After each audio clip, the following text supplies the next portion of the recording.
Untuk mengambil alih tubuh gadis itu, pria itu diam-diam menculiknya ke dalam mobil. Kemudian berkendara ke villa di pusat kota. Dia menggendong Natasha keluar dari mobil. Lemparkan dia ke ruang rahasia di ruang bawah tanah. Dia menutup pintu dan menggunakan tali di sebelahnya untuk mengunci terowongan. Akhirnya, dia menggunakan setiap potongan papan kayu untuk menutupi pintu masuk. Gadis itu dipenjara secara rahasia tanpa diketahui siapapun. Dengan sangat cepat Natasha terbangun dari komanya. Melihat sekeliling ruangan, dia pergi ke pintu dan mencoba membukanya. Namun, tidak peduli seberapa sering saya meminta bantuan, tidak ada yang menjawab. Natasha putus asa, apakah dia diculik? Tidak lama kemudian, pria itu membuka pintu dan masuk. Di mata Natasha yang ketakutan, pria itu membentangkan kasur untuknya. Aku ingin pulang menemui ibuku. Menanggapi permohonan gadis itu, pria itu menutup pintu. Natasha tahu dia tidak bisa melarikan diri, jadi dia melepas pakaiannya dan memasukkannya ke dalam kantong plastik. Jadi bantal sudah dibuat, sangat cepat 3 hari berlalu. Untuk membangun perasaan pada gadis itu, pria itu menceritakan cerita pengantar tidur kepada Natasha. Juga membawakannya sandwich. Melihat gadis itu menerima kenyataan, pria itu meninggalkan ruang rahasia. Ibu Natasha segera melaporkan hilangnya dirinya ke polisi. Namun polisi mencari siang dan malam namun tetap tidak menemukannya.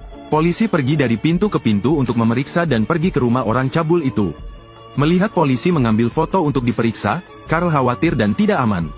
Karena tepat di bawah polisi adalah pintu masuk basement. Namun polisi mengambil foto sebagai bukti lalu pergi. Membuat Carl menghela nafas lega. Carl membawakan makan malam untuk Natasha. Natasha bertanya dengan berani, "Berapa lama saya akan ditahan di sini?" "Sampai orang tuamu membayar." Carl berbohong dan meminta uang tebusan dari orang tua Natasha. Tapi mereka tidak peduli dengan perempuan. Jadi untuk waktu yang singkat dia harus ditahan di sini. Sebelum perkataan Carl, gadis itu tidak percaya sama sekali. Tapi untuk saat ini, dia harus terus tinggal di sini untuk melihat seperti apa situasinya. Natasha melihat sekotak pasta gigi dan tiba-tiba mendapat ide yang berani.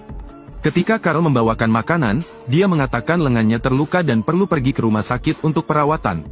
"Sakit sekali, aku ingin ke rumah sakit untuk memeriksakan diri."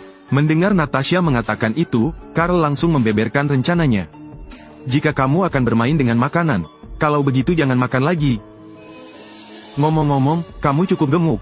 Menghadapi penipuan gadis itu, Carl marah. Sebagai hukuman, dia mengambil makan malam Natasha. 4 tahun berlalu dalam sekejap mata.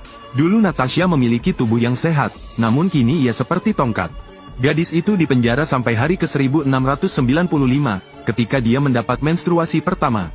Pria yang menculiknya merasa jijik sehingga dia membawanya ke atas. Ini adalah pertama kalinya dalam 4 tahun dia meninggalkan ruangan tertutup. Sinar matahari membuatnya linglung. Namun karena didesak, gadis itu pergi ke kamar mandi untuk membersihkan tubuhnya.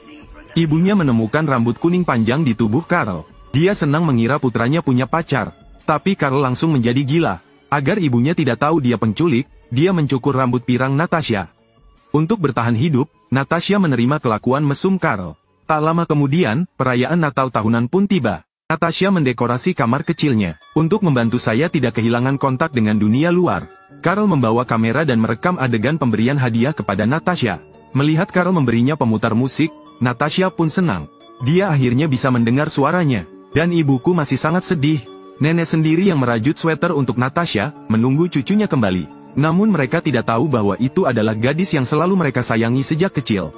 Sekarang dia telah diculik oleh orang mesum dan diubah menjadi buru kurus dan lusuh.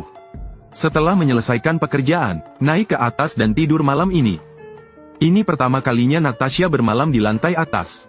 Carl mengeluarkan tali, Natasha mengulurkan tangannya. Penderitaan selama bertahun-tahun telah membuatnya tidak mempunyai kekuatan untuk melawan. Pada hari 2029 gadis itu dipenjara. Natasha terbiasa dengan kehidupan yang didominasi rasa takut. Di bawah penindasan, dia menjadi seorang gadis yang hanya tahu cara bekerja dan tidak berbicara. Itu sebabnya Carl dengan percaya diri membawanya keluar. Mereka pergi ke supermarket untuk berbelanja. Natasha mengangkat tong minyak yang lebih berat darinya atas permintaan Carl. Namun saat dia berbalik, Carl menghilang tanpa jejak. Ini pertama kalinya Natasha punya kesempatan untuk melarikan diri. Ketika dia hendak mencari orang yang lewat untuk meminta bantuan, Carl berbalik.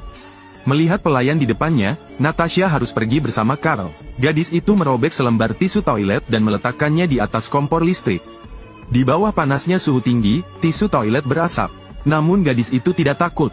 Dia berbaring di tempat tidur dan menunggu sampai dia mati lemas di bawah asap tebal. 6 tahun penjara menyebabkan dia kehilangan semua harapan untuk hidup. Namun dia berpikir jika dia terus meninggal, ibunya di rumah akan sangat patah hati. Memikirkan hal ini, dia segera memadamkan asapnya. Lalu semprotkan parfum yang banyak untuk menutupi baunya. Tapi ketika orang cabul itu memasuki ruangan, dia masih menemukan sesuatu yang tidak biasa. Bau apa ini? Menebak Natasha mungkin ingin bunuh diri, Carl mengalahkannya. Natasha tidak berani melawan dan hanya bisa menahan kekerasan dari Carl. Setahun berlalu, seluruh kota tertutup salju. Carl sangat menyukai ski jadi dia mengajak Natasha naik gunung. Namun saat dia hendak bermain ski, Natasha ingin pergi ke kamar mandi. Carl harus membiarkan Natasha masuk ke toilet wanita. Saat dia berjaga di depan pintu, Natasha meminta bantuan pada wanita di sebelahnya. "Tolong bantu aku diculik. Namaku Natasha." Benar-benar putus asa, orang lain adalah orang yang tuli dan bisu. Natasha kehilangan kesempatan langka untuk melarikan diri. Setengah tahun telah berlalu, Carl berencana menjual truk tersebut untuk menyambung hidup. Ia meminta Natasha membantu membersihkan mobil sambil menegosiasikan harga dengan pembeli. Saat dia menelepon, Natasha melihat pintu terbuka. Menyadari ini mungkin kesempatan terbaiknya untuk melarikan diri, dia meletakkan penyedot debu.